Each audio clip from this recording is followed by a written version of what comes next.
আসসালামু আলাইকুম রহমতুল্লাহি ওয়া বারাকাতুহু। বিসমিল্লাহির রহমানির রহিম। এপিসোড 322। ডাক্তার পিনাকি ভট্টাচার্য, সাংবাদিক ইলিয়াস হোসেন গং, উপদেষ্টা ডক্টর আসিফ নজরুল, প্রথম আলো সম্পাদক মতিউর রহমান, ডেইলি স্টার সম্পাদক মাহফুজ আনাম এবং তাহাদের পত্রিকার উপর এত ক্ষেপা কেন?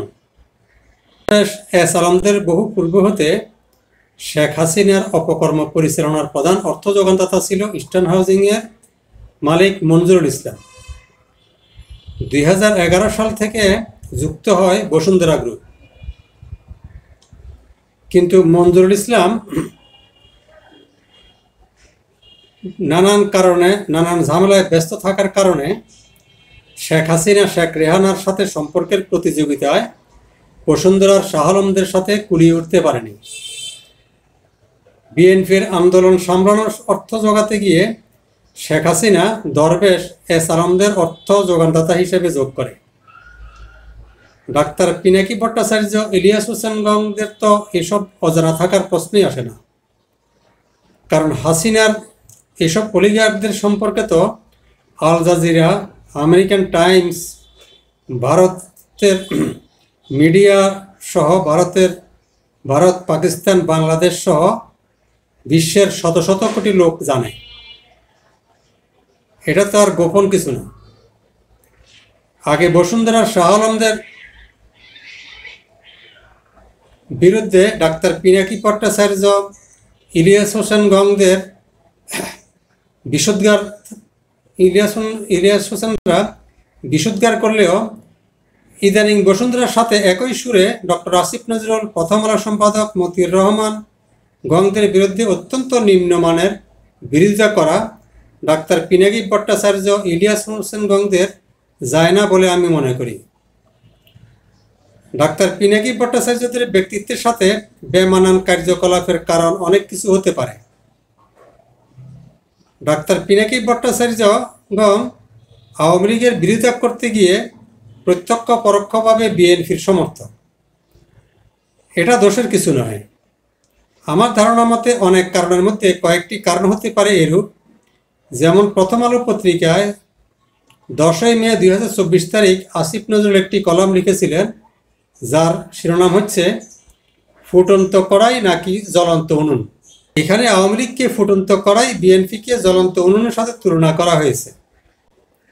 যদিও উপসংহারে আসিফ নজরুল উভয় দলের সমালোচনা করেছেন, পরোক্ষভাবে বিএনপিকেই বেশি খারাপ দেখানো হয়েছে। এর স্ক্রিনশট যুক্ত করলাম। ডেসক্রিপশন বক্স ও কমেন্ট মন্তব্য লিঙ্ক দেখুন। আসিফ নজরুলের লেখাটি আমি অতি সংক্ষেপে আপনাদেরকে জানাচ্ছি। আপনারা ভিডিওটি পজ করে পড়ে নিতে পারেন। তিনি লিখেছেন, বর্তমানে একটি বাগধারার বেশ ব্যবহার হচ্ছে রাজনৈতিক অঙ্গনে। সেটি হচ্ছে ফুটন্ত কড়াই থেকে জ্বলন্ত উনুনে পড়ে যাওয়া। প্রথমটির চেয়ে দ্বিতীয়টি আরও ভয়ঙ্কর। এই ভাগধারা বলতে তাই বোঝায় ছোট বিপদ থেকে বাঁচতে গিয়ে বড় বিপদের খপ্পরে পড়া। কয়েক বছর ধরে ভাগধারাটি প্রায় ব্যবহার করছে কিছু বাম রাজনৈতিক দল।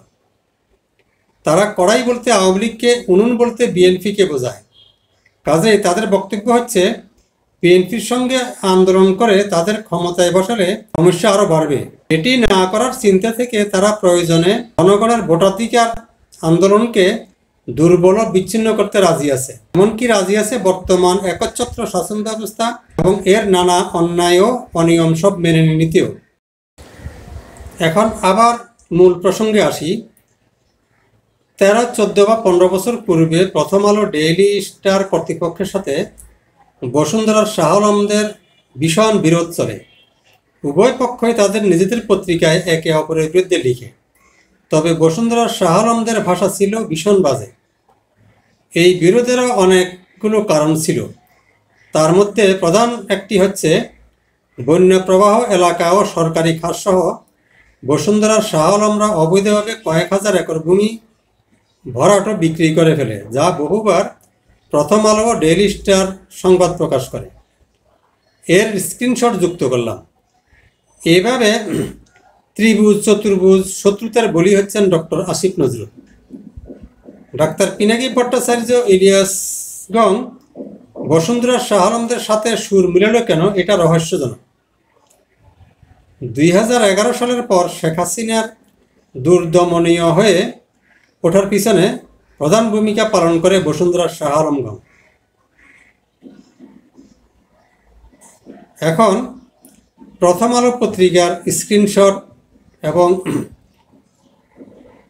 এখানে কিছু বক্তব্য আমি পড়ে শোনাচ্ছি, আপনারা ভিডিওটি পজ করে পড়ে নিতে পারেন বা দেখে নিতে পারেন।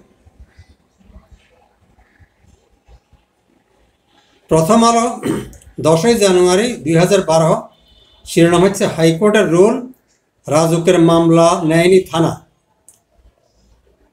তাদের সংক্ষিপ্ত লেখা হচ্ছে বসুন্ধরার অবৈধ মাটি ভরাট কাজ বন্ধের নির্দেশ। রাজধানী খিলক্ষেতের কাছে বোয়ালিয়া খাল ও ড্যাপের ডিটেইলড এরিয়া প্ল্যান আওতাধীন পানিধারণ এলাকায় বসুন্ধরার বেআইনি ভরাট কাজ বন্ধের নির্দেশ দিয়েছে পরিবেশ অধিদপ্তর। হ্যাঁ, এখানে আরও যেটা লিখেছে, তবে প্রাথমিক তদন্তে বোয়ালিয়া খালের 80,266 বর্গমিটার এবং ড্যাপের আওতাধীন পানিধারণ এলাকায় 37,89,465 বর্গমিটার ভরাটের প্রমাণ পাওয়া যায়। দ্য ডেইলি স্টার জানুয়ারি 27 তারিখ 2015 সালের শিরোনাম হচ্ছে new 20-year DAP amid failure of old one. DAP means detailed area plan. এখানে তারা লিখেছে according to an estimate by expert, over 100 realtors have illegally developed projects by destroying conservable floodplains, retention areas, rivers, farmlands and rural homestead in and around the capital. এখানে আমি পুরোপুরি সব কিছু পড়ছি না, স্ক্রিনশট আপনারা দেখে নেবেন দয়া করে। যাই হোক, আমার সংক্ষিপ্ত কথা হচ্ছে যে বাংলাদেশে এত জঘন্য জঘন্য রয়ের এজেন্ট এবং বাংলাদেশে ধ্বংসকারী পূর্বে এবং বর্তমানেও সমানভাবে কার্যকর রয়ের এজেন্ট থাকতে পিনাকি ভট্টাচার্য, সাংবাদিক ইলিয়াস হোসেনগঞ্জ এইভাবে খেয়ে না খেয়ে আদা জল খেয়ে ডক্টর আসিফ নজরুল প্রথম আলোদের বিরুদ্ধে লাগলো কেন, এটা আমার কাছে একটা তাজ্জবের বিষয়। আমি ডাক্তার আসিফ নজরুল এবং আমি ডাক্তার পিনাকি ভট্টাচার্য এবং ইলিয়াস হোসেন, সাংবাদিক ইলিয়াস হোসেনের পোস্ট আমি নিয়মিত পড়ি এবং ভালো লাগে। যদিও ডাক্তার পিনাকি ভট্টাচার্য কিছু মাঝে মধ্যে খুব বেশি অশ্লীল বলেন, যাই হোক এটা তার নিজস্ব ব্যাপার। তারপরও তার লেখা, তার বক্তব্য লাখ লাখ লোক, কোটি কোটি লোক দেখেন।